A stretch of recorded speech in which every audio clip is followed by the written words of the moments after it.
Assalamualaikum warahmatullahi wabarakatuh. Halo Sobat Omnas, selamat datang kembali di channel YouTube Catatan Omnas. Pada video kali ini kita akan membahas materi perkuliahan sistem operasi pertemuan 2. Adapun pokok bahasan kita kali ini adalah sebagai berikut. Namun seperti biasa, sebelum kita masuk ke pokok bahasan, jangan lupa subscribe channel ini dan nyalakan loncengnya ya, agar nanti sobat mendapatkan notifikasi ketika Omnas mengupload video-video terbaru di channel YouTube ini. Dan jangan lupa untuk like dan share video ini agar kita sama-sama dapat memberikan manfaat kepada teman-teman kita melalui video-video yang ada di channel YouTube ini.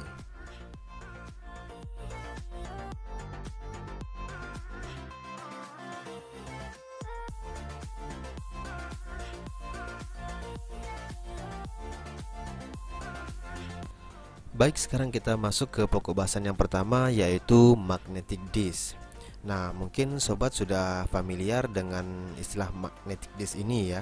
Namun bagi teman-teman yang belum tahu apa ini magnetic disk, nah magnetic disk ini adalah perangkat penyimpanan yang sering kita kenal dengan hard disk, yaitu perangkat penyimpanan yang terdapat pada komputer kita.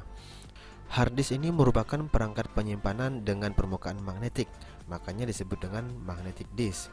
Pada proses penggunaannya, magnetic disk ini nantinya harus diputar ya, karena itu di dalam sebuah hard disk nantinya akan terdapat sebuah komponen yang disebut dengan motor drive yang berfungsi untuk memutar piringan magnetik atau magnetic disk yang terdapat pada hard disk tersebut.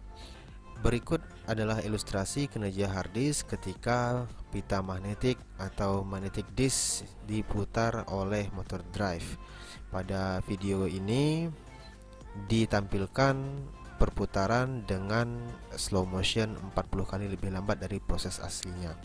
Nah, ini yang kita lihat di bagian tengah itu yang disebut dengan motor drive. Jadi motor drive ini yang memutar pita magnetik atau magnetic disk yang terdapat pada hard disk ketika hard disk sedang digunakan. Untuk proses pembacaan dan penulisan data pada magnetic disk atau hard disk yang terdapat pada komputer kita itu dilakukan oleh komponen yang disebut dengan read write head. Nah, pada gambar ini kita bisa lihat ya. Nah, di video tadi juga sudah ditampilkan ya read write head, yang mana read write head ini bekerja sangat cepat sekali. Nah, fungsinya adalah untuk melakukan proses pembacaan dan penulisan data pada magnetic disk yang terdapat pada hard disk yang kita gunakan di komputer kita. Kemudian ruang rekam yang terdapat pada magnetic disk disebut dengan track dan sektor ya. Nah, track itu adalah jalur ya yang terdapat pada magnetic disk. Jadi jalur yang melingkar ini itu disebut dengan track, sedangkan sektor itu adalah alur yang terdapat pada jalur-jalur tersebut ya. Jadi disitulah data-data direkam pada magnetic disk atau hard disk yang kita gunakan pada komputer kita ya.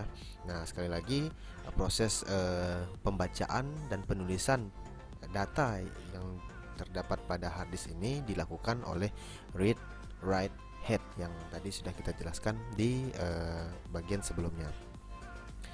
Baik, itu dia penjelasan mengenai magnetic disk atau hard disk yang sering kita gunakan pada komputer kita beserta istilah-istilahnya.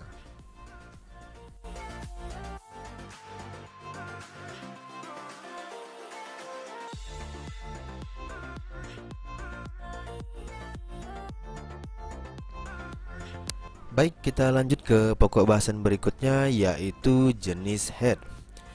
Nah, jenis head yang dimaksud di sini adalah jenis read write head yang terdapat pada hard disk ya. Secara umum diketahui terdapat dua jenis read write head yang terdapat pada hard disk, yaitu fixed head dan moving head. Yang dimaksud dengan hard disk yang memiliki fixed head adalah hard disk yang memiliki banyak read write head, di mana masing-masing read write head tersebut menempati tiap-tiap track yang terdapat pada magnetic disk, sehingga mempercepat proses pembacaan dan penulisan data atau read dan write pada hard disk yang kita miliki. Adapun ilustrasi dari fixed head yang dimiliki oleh hard disk dapat dilihat pada ilustrasi berikut. Pada gambar ini kita lihat terdapat 4 track ya, di mana masing-masing track tersebut memiliki satu fixed head yang tidak berpindah-pindah, yang mana masing-masing head tersebut khusus membaca track yang tempat mereka berada, sehingga ini nanti akan mempercepat proses pembacaan dan penulisan data pada magnetic disk atau hard disk yang kita gunakan pada komputer kita. Sedangkan ilustrasi untuk hard disk dengan moving head dapat dilihat pada gambar berikut. Nah, pada gambar ini kita bisa lihat terdapat 4 track ya pada magnetic disk ini, dan titik merah ini merupakan read write head yang dimiliki oleh magnetic disk ini ya, karena magnetic disk ini hanya memiliki satu read write head, maka head ini harus berpindah-pindah ketika melakukan proses pembacaan dan penulisan data pada magnetic disk atau hard disk yang kita gunakan. Karena head yang dimiliki hanya satu dan harus berpindah-pindah ketika melakukan proses pembacaan dan penulisan data, nah inilah yang menyebabkan hard disk dengan moving head ini lebih lambat proses pembacaan dan penulisan datanya dibandingkan dengan hard disk dengan fixed head ya. Karena hard disk dengan fixed head, masing-masing track sudah memiliki head untuk membaca dan menulis datanya, sedangkan pada hard disk dengan moving head, headnya harus berpindah-pindah untuk melakukan proses pembacaan dan penulisan data. Baik, itu dia penjelasan mengenai jenis-jenis head dan cara kerjanya pada magnetic disk yang kita gunakan pada komputer kita.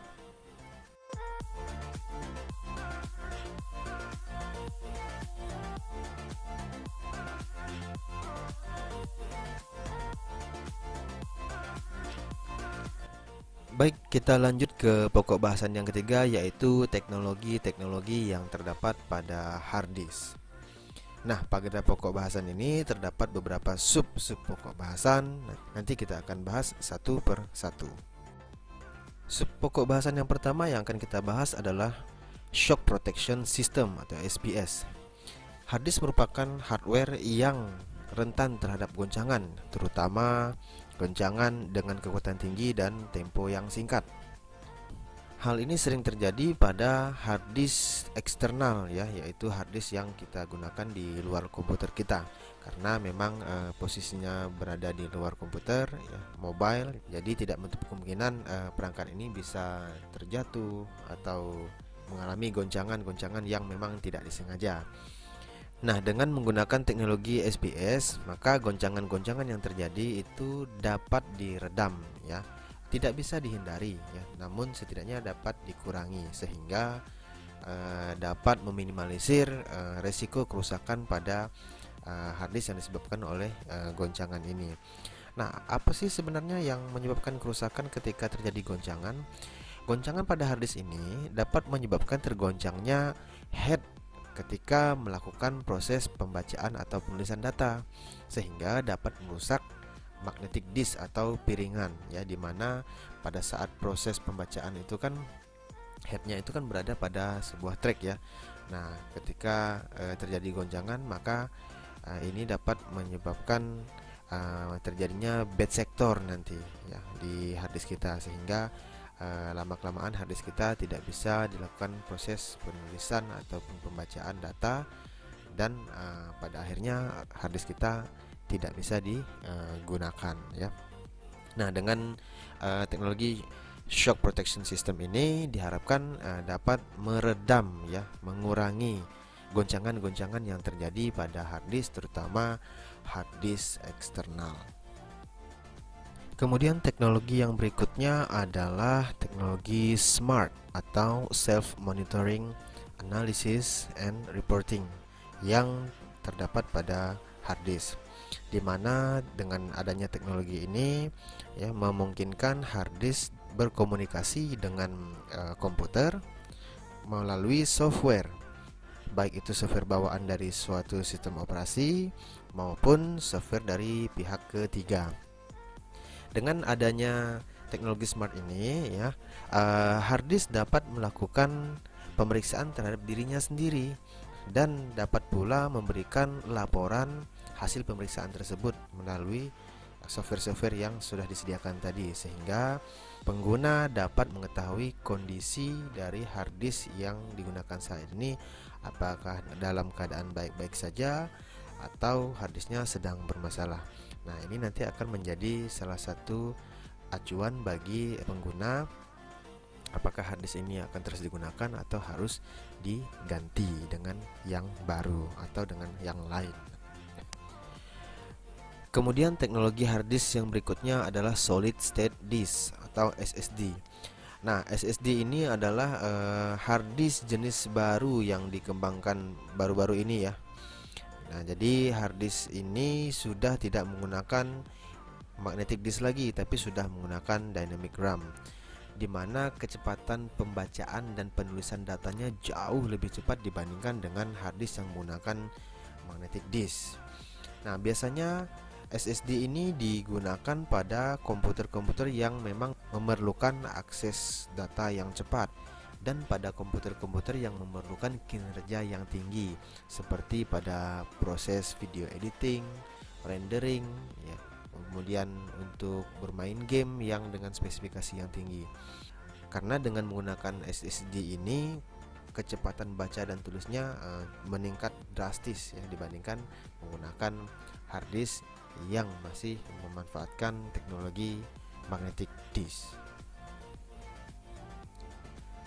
Kemudian teknologi yang berikutnya adalah magnetor resistive head. Magnetor resistive head ini adalah teknologi yang digunakan untuk menggantikan head yang lama yang digunakan pada hard disk yang masih menggunakan teknologi magnetic disk ya, di mana head induktif ini berfungsi untuk proses read dan write sekaligus. Artinya ketika ada perintah untuk melakukan proses read dan write secara bersamaan, maka hal ini tidak bisa dilakukan, harus bergantian. Nah, teknologi magnetor resistive head ini adalah teknologi yang menggantikan inductive head yang tadinya harus bergantian, sekarang tidak perlu bergantian. Kenapa? Karena magnetor resistive head memiliki head yang berbeda untuk proses read dan write-nya, sehingga ketika diberikan perintah untuk read dan write sekaligus dapat dilakukan secara bersamaan. Adapun ilustrasinya dapat dilihat pada gambar berikut ini. Nah, di sini terlihat jelas bahwa head untuk proses write dan proses read-nya itu dilakukan di head yang berbeda. Teknologi berikutnya adalah Partial Response Maximum Likelihood atau disingkat dengan PRML. PRML ini adalah teknologi yang berfungsi untuk mengkonversi data pada saat proses read dan write dari data analog menjadi data digital, sehingga menghasilkan kerapatan data yang lebih tinggi. Artinya jika kerapatan data lebih tinggi, maka kapasitas data yang bisa disimpan akan menjadi lebih banyak. Kemudian teknologi yang berikutnya adalah hot swap dan plug and play. Kedua teknologi ini adalah fitur yang sangat digemari oleh pengguna-pengguna komputer saat ini, di mana hot swap ini memungkinkan para pengguna komputer menambahkan perangkat-perangkat atau hardware-hardware ketika komputer sedang menyala atau sedang bekerja tanpa harus mematikannya terlebih dahulu. Jadi ketika ingin menambahkan perangkat baru tinggal pasang aja. Nah, seperti itu. Namun agar hardware yang baru dipasang itu dapat segera digunakan, maka dibutuhkan pula fitur plug and play. Artinya setelah dipasang, maka cukup dikonfigurasi melalui software atau sistem operasi yang ada pada komputer, sehingga hardware yang barusan dipasang tadi dapat langsung digunakan tanpa harus melakukan konfigurasi-konfigurasi secara fisik lainnya. seperti merubah jumper ya, atau harus membongkar dulu laptopnya misalnya seperti itu ya, atau harus membongkar dulu komputernya karena pasang di dalam seperti itu. Karena biasanya perangkat-perangkat keras yang digunakan saat ini semuanya sudah serba portable, dipasang melalui USB, nah seperti itu. Jadi dengan teknologi hot swap ini, hardware tersebut bisa langsung dipasang saja melalui USB, dan untuk menggunakannya biasanya kita menggunakan fitur plug and play yang terdapat pada sistem operasi ataupun software pihak ketiga, software tambahan atau software bawaan dari hardware yang dipasang atau yang akan kita gunakan, seperti itu ya.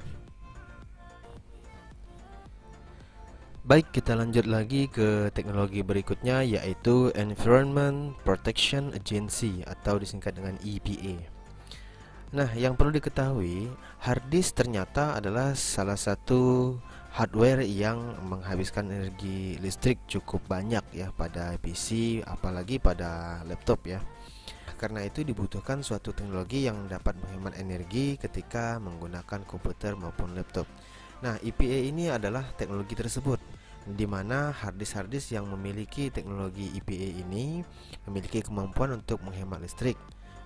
Nah, harddisk yang memiliki teknologi ini dapat dilihat indikatornya, yaitu memiliki fungsi sleep, standby, hibernate, dan lain-lain. Nah, jika laptop atau komputer sobat tidak memiliki fitur-fitur ini, kemungkinan besar memang harddisknya tidak memiliki fitur EPA ini ya. Kemudian teknologi yang tidak kalah menarik adalah Error Correction Code atau disingkat dengan ECC ya.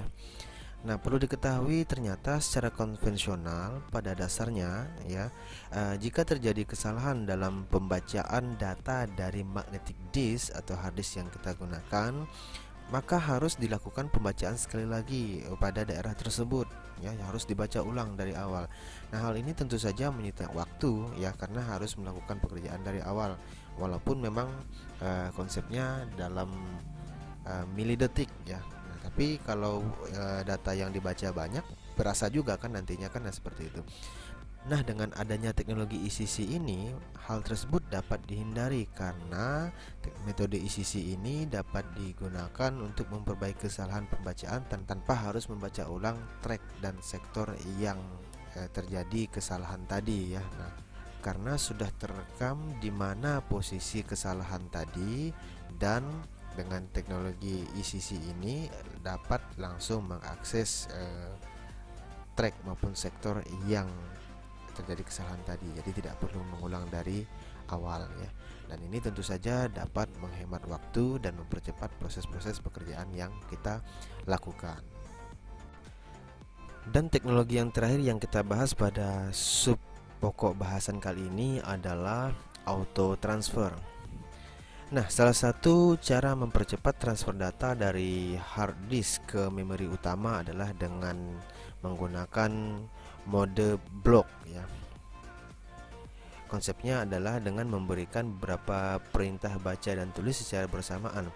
Nah, ini dimungkinkan karena tadi pada bahasan sebelumnya kita sudah membahas bahwa beberapa hard disk yang terbaru, walaupun masih menggunakan teknologi magnetic disk, itu sudah memiliki head yang berfungsi sebagai penulis dan pembaca data yang terpisah, artinya bisa melakukan perintah baca dan tulis secara bersamaan. Namun untuk mempercepat proses transfer data, setiap ada perintah baca atau tulis, maka teknologi auto transfer ini akan membangkitkan perintah interrupt, sehingga CPU akan memproses switching. Switching ini mengganti perintah ya, karena tadi ada perintah baca dan tulis sekaligus, maka karena saat ini yang kita inginkan adalah mentransfer data, maka CPU akan men-switch semua perintah-perintah yang ada untuk melakukan transfer data saja, sehingga transfer data dapat dilakukan dengan cepat ya. Adapun misalnya di sebuah sistem operasi tidak terdapat teknologi auto transfer ini, atau di hard disknya sendiri tidak dapat auto transfer, maka kita bisa memanfaatkan software-software dari pihak ketiga yang memiliki fitur-fitur seperti ini ya. sehingga dapat mempercepat proses transfer data dengan melakukan proses switching pada CPU tadi ya. Baik, itu dia teknologi-teknologi yang terdapat pada hard disk. Kemudian kita akan lanjutkan ke pokok bahasan berikutnya, yaitu pokok bahasan yang terakhir.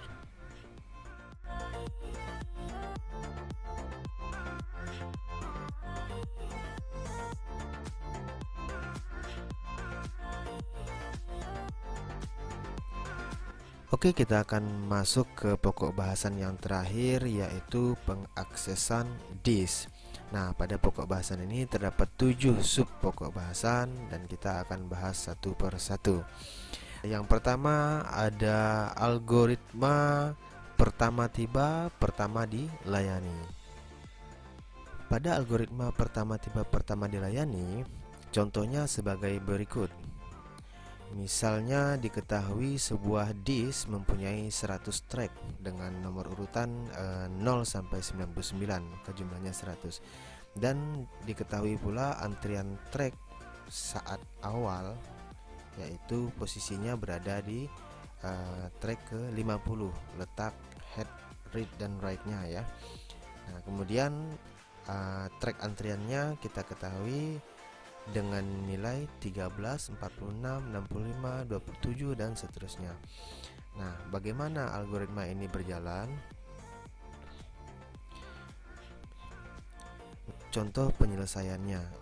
Tadi sudah diketahui bahwa disk ini memiliki 100 track dan posisi read write head itu berada di track 50, maka berada posisi di tengah sini ya.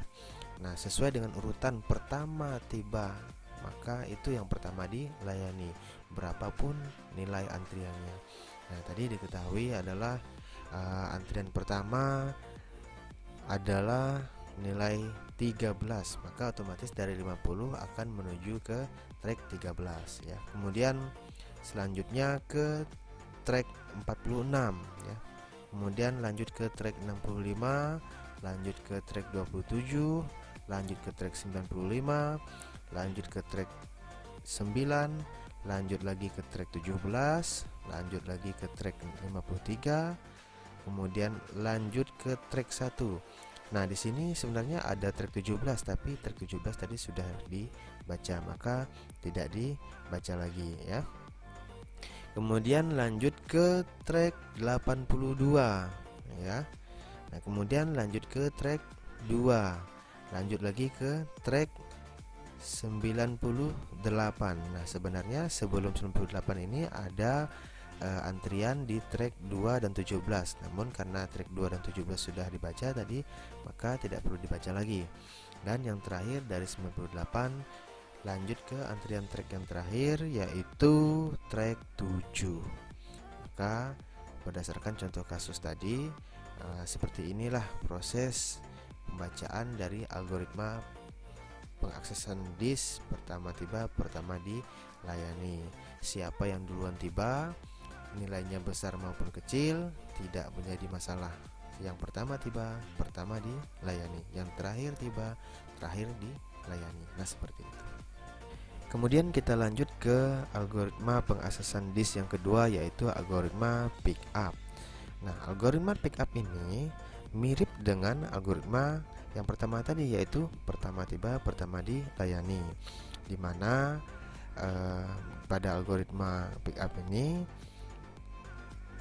read write head-nya nanti akan membaca atau menuju antrian awal ya, sama seperti PT/PD, pertama tiba, pertama dilayani.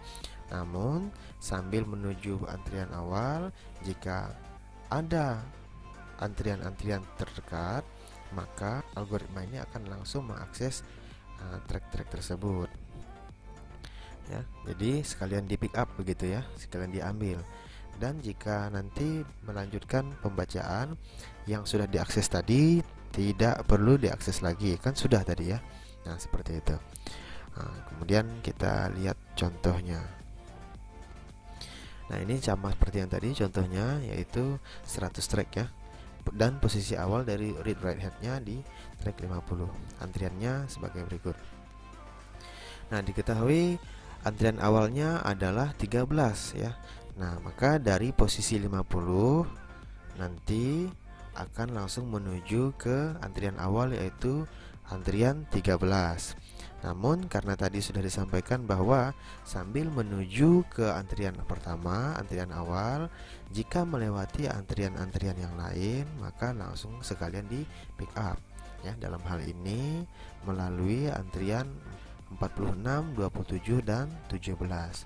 Maka ketiga antrian ini beserta antrian awalnya yang 13 tadi sudah di pick up ya, maka nanti tidak akan dibaca lagi kalau dilewati. Nah, sekarang antrian awalnya kan yang 65 tuh. Maka dari posisi ke-13 kita lanjut ke antrian 65 ya. Nah, ketika melalui 65 tadi kan sudah melewati 17, 27, 46 ya. Dan sekarang melewati juga 52 dan 53. Maka yang tadi sudah dilewati tidak diambil lagi. Dan pada saat menuju 65 ini kan melewati 52 dan 53 tuh, maka kan sekalian di pick up atau diambil. Maka nanti jika melewati itu tidak akan dibaca lagi ya. Nah, dari 65 maka antrian awalnya menjadi 95 kan. Nah, sekarang kita langsung menuju ke 95. Nah, di 95 kita melewati antrian 82, maka sekalian di pick up juga ya. Kemudian dari 95 maka antrian awal harusnya kan antrian 9 nih. Tapi kita langsung akses ke antrian 1 saja. Mengapa begitu? Karena mengakses antrian 1 ini juga otomatis akan mengakses yang 9 kan, karena posisinya di sini. Mari kita lihat. Nah, seperti itu ya. Maka ketika diakses antrian 1 otomatis akan melalui antrian 9 juga dan melalui antrian 7 serta antrian 2. Maka sekaligus semuanya di pick up. Dan dari antrian 1 maka tersisa satu antrian yang terakhir, yaitu antrian 98. Maka dari 1 langsung menuju ke antrian 98. Kemudian kita lanjut ke algoritma pengaksesan disk yang ketiga, yaitu waktu cari terpendek dipertamakan. Nah, pada algoritma ini ya, read write head akan mengakses track yang terdekat dengan posisi awal dari read write head-nya ya. Walaupun track tersebut bukan berada di awal antrian. Yang penting waktu carinya adalah yang terpendek ya, yang terdekat dengan posisi awal dari read write head-nya. Dan seterusnya. Setelah ketemu, maka nanti akan dihitung lagi yang mana yang terdekat tercepat, itu yang akan diakses duluan ya. Berikut contohnya. Diketahui sebuah disk memiliki 100 track ya, dari 0 sampai 99. Kemudian posisi awal dari read write head-nya berada di track 50. Adapun antriannya sebagai berikut, mulai dari 13 ya. Contoh penyelesaiannya ya, karena posisi awal read write head-nya berada di 50, maka akan dicari waktu terpendek dari posisi awal read write head-nya itu, yaitu dari 50 ya. Nah, baik ke kiri maupun ke kanan, atas ataupun bawah itu tidak masalah. Yang penting dicari waktu terpendek. Nah, setelah dihitung maka itu yang akan diutamakan. Nah, jika kita lihat pada gambar ini, posisi terdekat dari 50 itu adalah 46 dan 52. Maka jika kita hitung waktu terpendeknya antara 50 ke 46 dan 50 ke 52, tentu yang terdekat adalah 50 ke 52, yaitu selisih 2 poin saja. Sedangkan kalau ke 46 selisihnya 4 poin. Nah, seperti itu. Maka yang pertama diakses itu adalah yang terdekat, yaitu 52. Nah, seperti itu ya. Nah, kemudian nanti dari 52 juga akan dicari track terpendek ya, dari 52 ke 53 atau 52 ke 46. Yang mana yang paling pendek? Tentu dari 52 ke 53, hanya selisih 1 poin saja kan. Maka akan terus lanjut ke 53 dan seterusnya, akan dicari yang terpendek.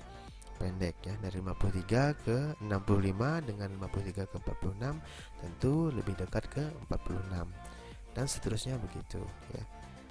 Akan dicari waktu terpendek yang itu yang dipertamakan sampailah semua antrian diakses. Baik, kita lanjut ke algoritma pengaksesan disk yang keempat, yaitu algoritma loop. Pada algoritma loop ini, read write head akan bergerak naik menuju antrian track terbesar ya, jadi antrian tracknya ya yang terbesar.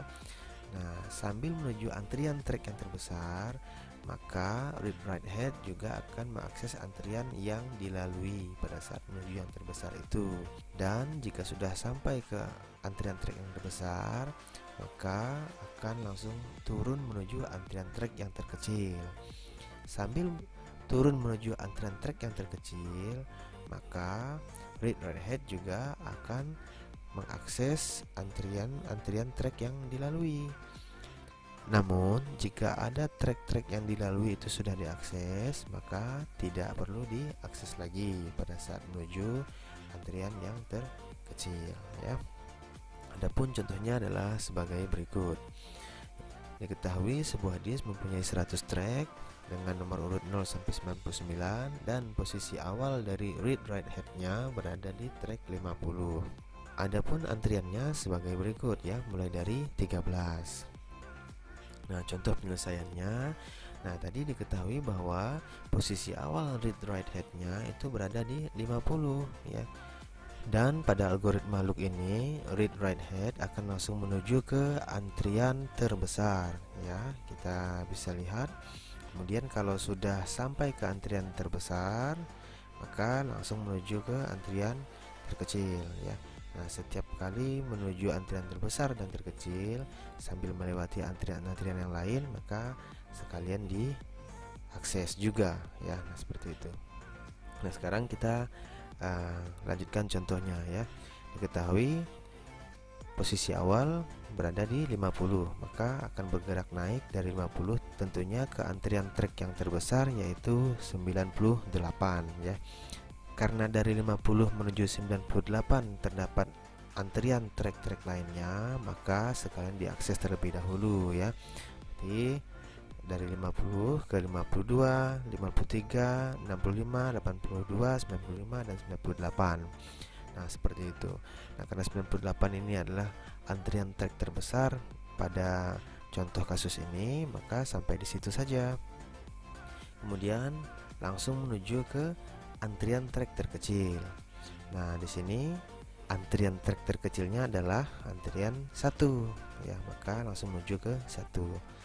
Nah, sambil menuju ke 1 terdapat beberapa antrian track yang juga akan dilalui ya. Nah, namun ada beberapa yang sudah dilalui tadi kan dari 50 sampai ke 95, maka itu tidak diakses lagi. Maka dari 98 akan langsung ke track 46 dan terus menuju ke antrian track-track yang paling kecil dan berakhir di antrian track 1.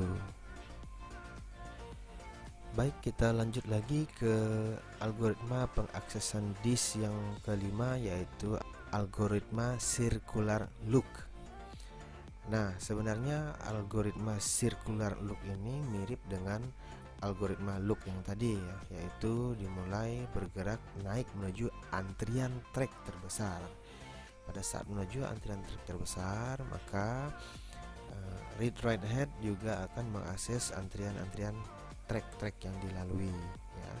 Namun setelah sampai di antrian track terbesar, maka read write head akan langsung turun menuju antrian track terkecil tanpa mengakses track yang ada ya.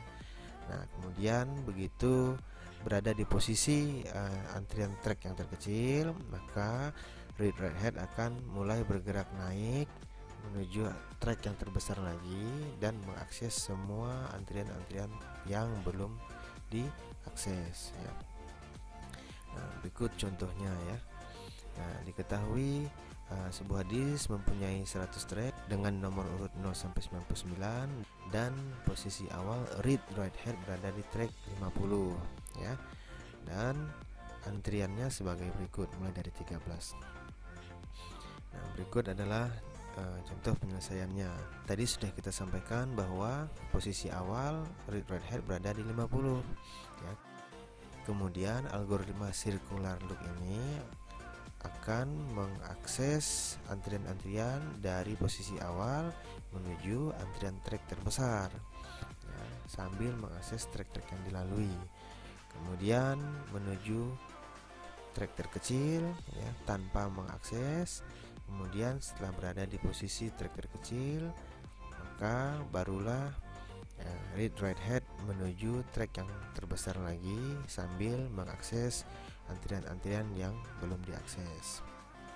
Oke, mari kita mulai. Karena posisi awal read right head berada di track 50, maka menuju ke antrian-antrian terbesar yaitu antrian 98 ya. Maka sambil menuju ke 98 akan melalui dan mengakses antrian-antrian yang berada di antaranya. Nah, sekarang mulai dari 52 menuju 53 menuju 65 menuju 82 ya, dan 95 juga harusnya ya, dan berakhir di 98 di posisi antrian track terbesar. Nah, karena sudah berada di posisi antrian track terbesar ini, maka langsung menuju antrian track terkecil tanpa mengakses ya, karena circular loop ini memang begitu ya. Nah, ketika berada di posisi track terkecil, barulah read right head mengakses track-track yang belum diakses dengan cara menuju ke antrian track-track yang terbesar yang belum diakses tadinya ya.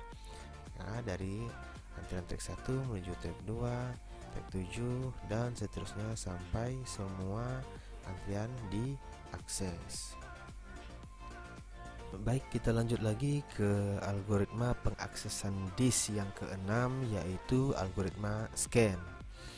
Pada algoritma scan ini ya, read right head akan bergerak naik menuju track terbesar. Jadi dari posisi awal akan menuju track terbesar ya. Tidak ada antriannya, maka tetap menuju track terbesar. Nah, namun jika terdapat antrian track yang dilalui ketika menuju track terbesar tadi, maka akan diakses juga ya. Kemudian setelah berada di posisi track terbesar, maka read right head akan menuju ke track terkecil sambil mengakses semua antrian track yang belum diakses ya. Nah, jika ada track yang sudah diakses, maka tidak diakses lagi ya. Berikut contohnya. Diketahui sebuah disk mempunyai 100 track dengan nomor urut 0 sampai 99 dan posisi awal dari read right head berada di track 50. Adapun antriannya dimulai dari 13 dan berakhir di 98. Nah, berikut contoh penyelesaian algoritma scan ya. Nah, tadi sudah disampaikan bahwa algoritma ini akan melakukan scan ya, scan terhadap semua track yang ada, baik ada antriannya maupun tidak. Nah, karena memang prosesnya adalah scan ya, jadi akan mengakses semua track yang ada. Nah, jika pada proses scanning itu melalui track-track yang memang ada antriannya, maka akan sekalian diakses ya.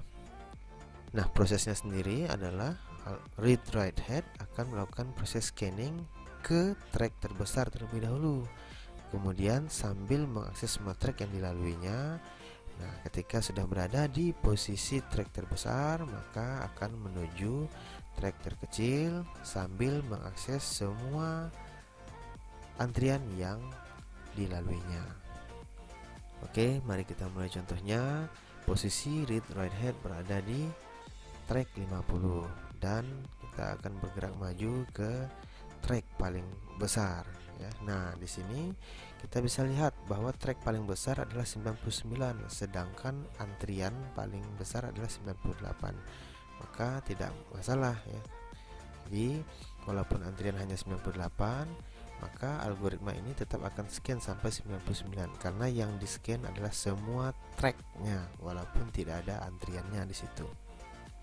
Oke, berarti mulai dari 50 akan menuju ke 99 dan melalui beberapa antrian dan langsung diakses pada saat itu juga ya. Dari 50 menuju ke 52, ke 53, ke 65, 82, 95, 98 dan 99. Walaupun di 99 tidak ada antriannya ya. Nah, kemudian langsung menuju ke trek-trek terkecil. Nah, ya sambil mengakses semua antrian yang ada di antaranya ya. Maka langsung menuju ke 46. Kenapa? Karena dari 50 sampai 99 kan tadi sudah di scan tuh, sudah diakses, maka tidak perlu diakses lagi. Nah, langsung ke track 46 dan terus menuju track-track terkecil. Dan yang terakhir kita akan membahas tentang algoritma pengaksesan disk circular scan. Nah, algoritma circular scan ini sebenarnya kurang lebih sama dengan algoritma scan, yaitu di awal read write head akan bergerak naik menuju track terbesar sambil mengakses antrian yang dilaluinya. Namun pada saat sudah berada di posisi track terbesar, maka read write head akan langsung menuju track terkecil tanpa mengakses antrian-antrian yang ada di antaranya. Nah, ketika sudah berada di posisi track terkecil, maka read write head akan bergerak naik menuju track terbesar lagi sambil mengakses antrian-antrian yang belum diakses. Baik, contohnya adalah diketahui sebuah disk memiliki 100 track dengan nomor urut 0 sampai 99. Posisi awal read write head berada di track 50. Adapun antriannya dimulai dari antrian 13 ya, dan yang paling tinggi itu adalah track 98 ya. Nah, seperti yang sudah disampaikan tadi, contoh penyelesaiannya adalah dari posisi awal yaitu track 50, maka read write head akan bergerak menuju track terbesar ya, baik itu ada maupun tidak antriannya, karena ini adalah algoritma scan ya, circular scan ini sama seperti algoritma scan tadi. Namun jika ketika menuju track terbesar terdapat antrian-antrian track di antaranya, maka sekalian diakses. Dan jika sudah berada di posisi track terbesar, maka read write head akan menuju ke track terkecil yang ada pada disk tanpa melakukan akses pada antrian-antrian yang ada. Dan ketika sudah berada di posisi track terkecil, maka read write head akan bergerak naik menuju track terbesar lagi sambil mengakses antrian-antrian yang belum diakses ya. Baik, kita langsung mulai contohnya, yaitu posisi awal berada di track 50 dan track terbesar adalah 99. Maka dari 50 kita akan menuju ke track 99.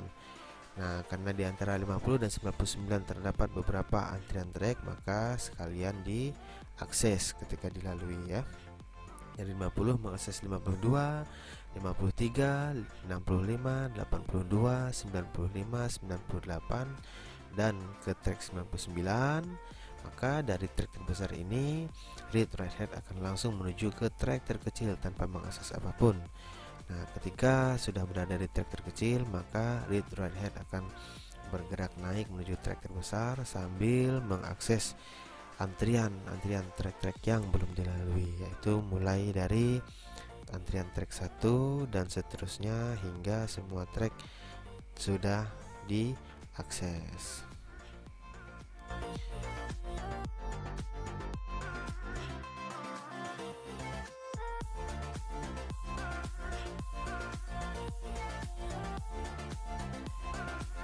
Oke sobat, demikian pemaparan materi perkuliahan sistem operasi pertemuan 2 pada video kali ini. Semoga apa yang dipaparkan dan disampaikan dalam video ini dapat diambil manfaatnya. Karena itu jangan lupa bagikan video ini ke sosial media yang sobat miliki, agar teman-teman yang lain juga bisa mendapatkan manfaat dari video-video yang ada di channel YouTube ini. Sampai ketemu di video-video berikutnya. Wassalamualaikum warahmatullahi wabarakatuh.